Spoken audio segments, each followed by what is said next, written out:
Okay guys, gonna try to check the play in this spindle a different way, and hopefully this is correct. And if you see what I'm doing wrong, tell me a different way to do this. And what I'm doing, I have a long 2x4, and I'm going to put it under here, and I'm going to gently check that spindle play for up and down.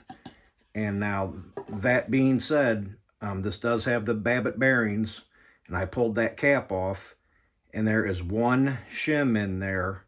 And actually, I think it's homemade, and I don't know why anybody would put a homemade shim in there. It's about 7 thousandths, and the originals, I believe, were 10 thousandths, and they had 2 or 3 layers you could peel off. So, but this is the second time doing this, and I thought the other day I had 2 thousandths of play, but today I'm only seeing 1. And so what I'm trying to do here is just, see if this is spindle is shot. And because if it is, I'm going to scrap the idea. But if it's not, I'm going to disassemble it, build a workbench in my basement, and take it down there. I don't care about the bed. That could be replaced or fixed or whatever, but anyway, so now I'm going to zoom in here.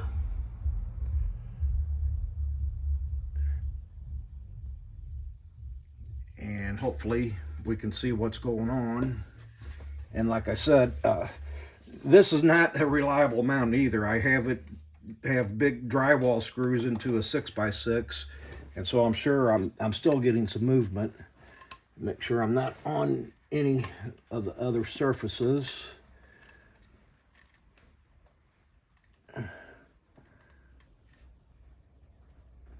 Okay, now there, let me get that on 0 a little better.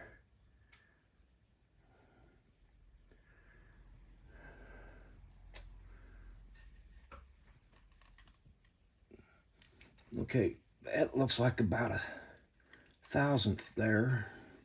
I'm gonna go the other way.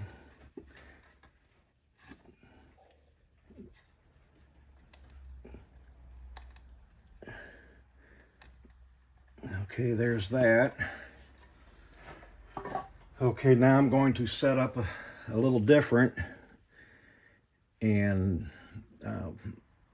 go from there.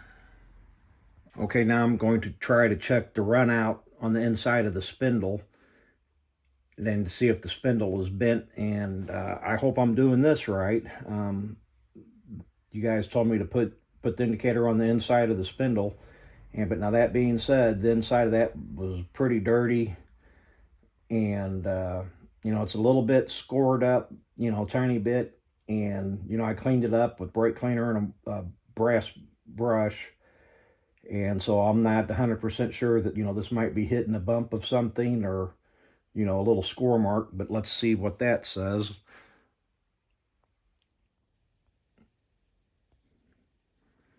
Get zoomed in here.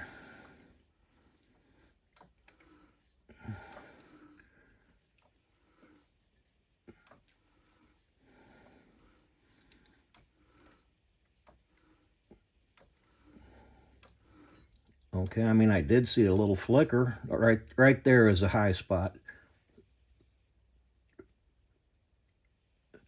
So that is about, I don't know, is that saying half a thou there? And like I said, I'm not confident that there's not something in there. Well, now it's maybe 2/10, 3/10. So there's that.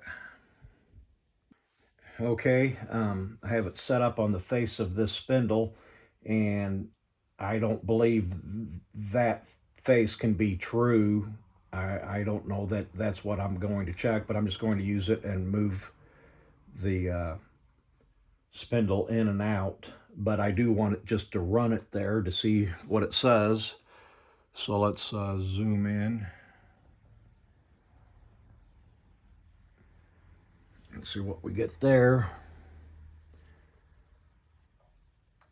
And there, that hit a thou right there, and there's 1.5 thou. So, like I said, I don't think we're checking for the face of that. So let me get it back to 0. And now remember, all this right here is with play, vertical play in this spindle, and I have that shim in there that I could take out. So I don't know if this is really going to count, but this is, you know, this is what I need to know. And so now I'm going to check for end-to-end play.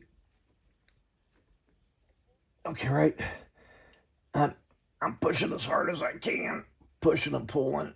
I got my other hand on this other end of the spindle, and I don't see, I mean, it might have a tiny bit of a little flicker. Here, let's turn it and see what happens.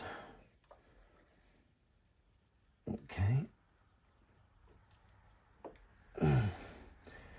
Yeah, I mean, that might have had a tiny, tiny bit of a whisker. So anyway, and then let's see if I can zoom out.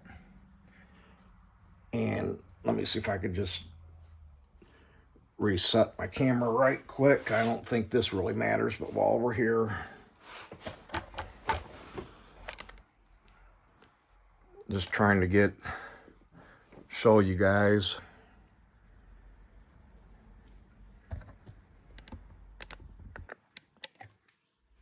This is that gear on the lead screw that was all wobbly, and it's solid. It was missing a washer behind it, and I did check this other one up there. It's got a lot of wear in the sleeve, and the stud and that whole assembly has a lot. I went through every one of my gears and put on there, and they all wobbled about the same. So anyway, there it is.